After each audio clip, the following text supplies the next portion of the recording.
I want to talk to you today about the process of acceptance. From the period of time that an untoward event may occur in our lives to the time that we finally accept it is a variable period of time. But more importantly, there's a process that we need to go through from the time that that event occurs to the time that we reach acceptance. Dr. Elizabeth Kubler-Ross, in her very classic book on death and dying, defined for us 5 stages or 5 steps that we need to go through in order to go from an untoward event to the stage of acceptance. Now, she wrote her book based on illness and death in order to help people understand death many, many years ago. Not that we understand death very well today, but at least we now have an understanding of the process that needs to be gone through in order to reach that acceptance. In my last book, I Want to Live the Power We Have, I go through those 5 stages, those 5 steps, to help people who get a diagnosis of cancer deal with that tragic news, to help them come to the stage of acceptance. The purpose of this discussion, though, today is not to talk about cancer, but it is to talk about the process, because I believe that this occurs in all aspects of our lives. An untoward event occurs all the time, and we need to learn how to work our way through it, and we utilize this process to get there. There are challenges, there are negative events, and there are even walls in our lives that we meet.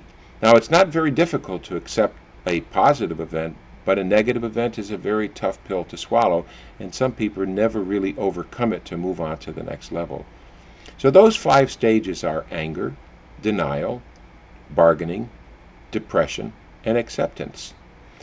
When these untoward events occur, people are so busy trying to deal with the situation and understand how it fits into their lives before they get to the stage where they can accept it.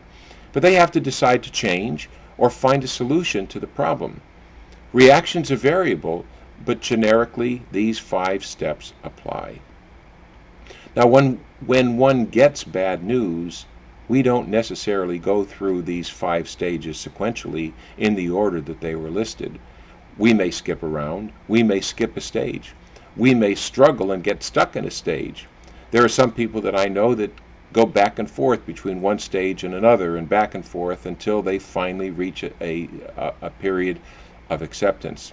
And then there are those poor souls who end up stuck in one stage and they end up stagnant in their lives.